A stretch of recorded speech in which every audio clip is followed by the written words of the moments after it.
to be able to tell yourself that I need to sit down and I need to learn a course, I need to learn this new technique, I need to spend X amount of time every day improving my own art, and whether or not I feel motivated to do so or not, without an instructor, without any sort of consequences for not doing so, is incredibly difficult.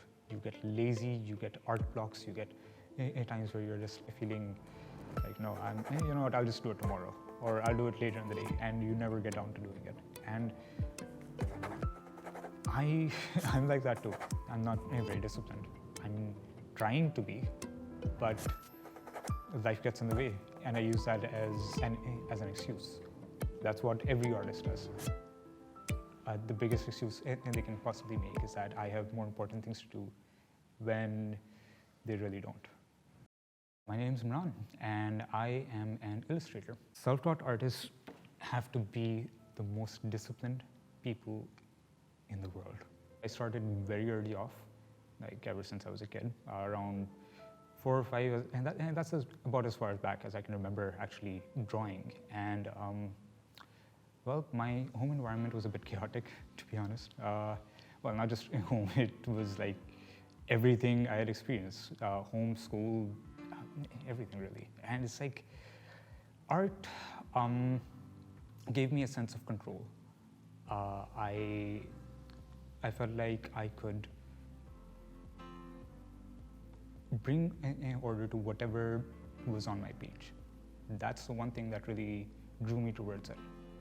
No pun intended. Over time, it's like around the time I was in, say, grade 10 or 11. That's when you kind of have to make that decision whether or not you're going to continue as an artist, or, I don't know, go into commerce or become an engineer or something. So that's around the time where I had to make my first serious decision about whether or not I was going to pursue arts as a career. It took a lot of convincing, but yeah, my parents agreed to let me take arts instead of something like ad math or computer science for my elective, and that paved my way for where I am right now. Of course, my journey, I mean, it wasn't a smooth journey by any means. It's like, I don't think there are any, I don't think a lot of art teachers really know what they're doing here. So I feel like I could have learned so much more. I could have been a lot further ahead in where I want to be right now. If I had teachers who had the skills and who knew how to teach, how to carry those skills forward. Right now, I'm in university, and I meet the first guy who actually taught me a thing or two about how I'm supposed to, structure my work. Things like figure drawing and perspective, and well, just the basics of it, and well, actually so much more. The guy's name is Khurram Khan, by the way, and oh my God, I thought I knew it all until I met him, and it turns out I actually had quite a few gaps in my knowledge, even in the very basics. Yeah. Okay, another thing. You mentioned the ice. Yeah. I'm fine with this. You get what's going on, right? Yeah. There's an easy one as well, but I'll tell you once you finish. Okay. Yeah, for the most part, I think I am what you would call a self-taught artist. Digital, that's like the, that's what I'm doing these days, as you can see right here. But I mean, it obviously hasn't been this way throughout. I switch over quite a lot. At first I just draw, like with just a pencil and a paper, and that's it. And my first medium was watercolors. Then I switched over to color pencils when I realized how much more control I can get with those. And my art just, it went from looking sort of mediocre, I guess, to something really, really remarkable. When it comes to art style, first I just go for photorealism.